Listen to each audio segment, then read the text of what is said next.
Hello, I am Lisa. I am a newbie to riding. I had a great time out at the Texas Hill Country, but had a couple of incidents. I wanted to turn, but then the bike jumped out in front of me and I felt like I lost control and I panicked, and so it was a turn fail. Come along with me to figure out what I did wrong. So I was out at the hill country. Everything's great. Weather's beautiful. There's a street in front. I want to turn right into where that red truck is. And whoops, I felt like the bike jumped in front of me and I felt I lost control. And so I went in front of the red truck instead. This happened not once, but twice, that I had a turn fail and did not go where I intended to go. Like I'm supposed to go left there. This cannot continue to happen. I need to figure out what went wrong. So we went back to the parking lot to try and figure it out. My hubby was riding right behind me. He saw the whole thing and he's trying to help me figure it out too. This is what he says. But if you grab it too tight like this, and then you just turn it without changing your wrist angle, the handlebar is twisting on you. That's the same effect as you are twisting on the throttle. Okay. Yeah. So can I show? So I think when I turn right, my hand probably went like this. Whoops. Yeah, like that. Right. Because when you are making a turn, right? A lot of time, especially if you're a new rider, and then you try to hold on to this really tight without relaxing this wrist angle, then when you turn it, of course it's going to turn on you because your wrist is not relaxed enough. You need to rest on it, but not like a death grip like this. Yeah, okay. Right?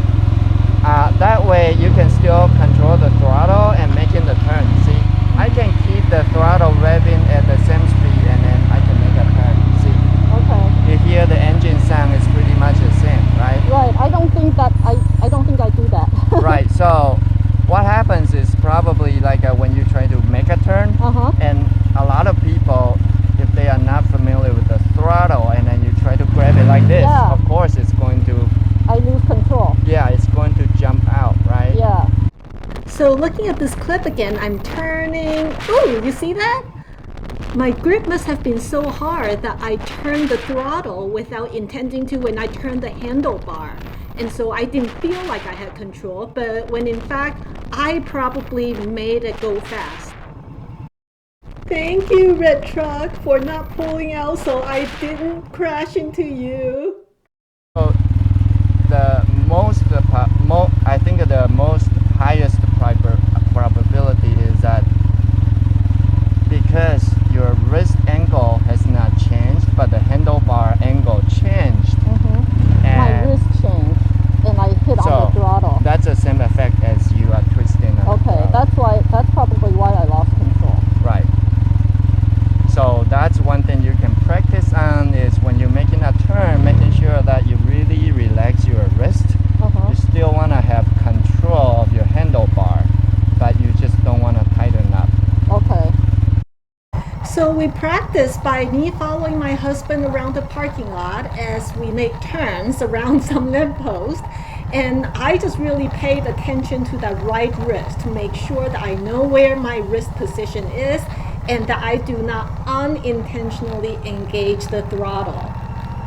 I have heard people say that your handlebar should be like butter under your hands, and I didn't really know what that means. But maybe this is what is meant. Your hand needs to be resting there, you need to control it, but you always need to keep your wrist flexible and just be aware of what your wrist is doing so that you don't unintentionally engage the throttle. After a while, hubby came up with the idea that I should turn using one hand. So he had me lift my left hand and go around the lamppost, turning the bike using only my right hand. The purpose of this exercise is to force my attention to that right wrist. And boy, it was hard and I had to go slow. But this exercise did work in forcing me to really attend to that wrist.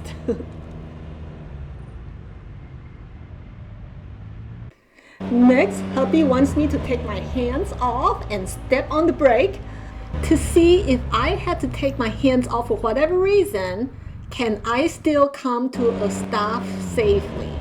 So now I know I can bring my bike to a stop relatively straight, even if my hands can't be on the handlebar. Next, he had me use only one hand to swerve and to go over speed bumps. This is because in case I hit a pothole while I have only one hand on my handlebar, then I still need to know how to control the bike with just one hand. So practicing in the parking lot is not as fun as riding out in the country, but I do feel like I got to practice in a safe environment so that I can really attend to what I'm doing and practice some basic skills. So hopefully I have had my last turn fail and I can always go where I intend to in the future. Please subscribe, like, and share. Ride safe!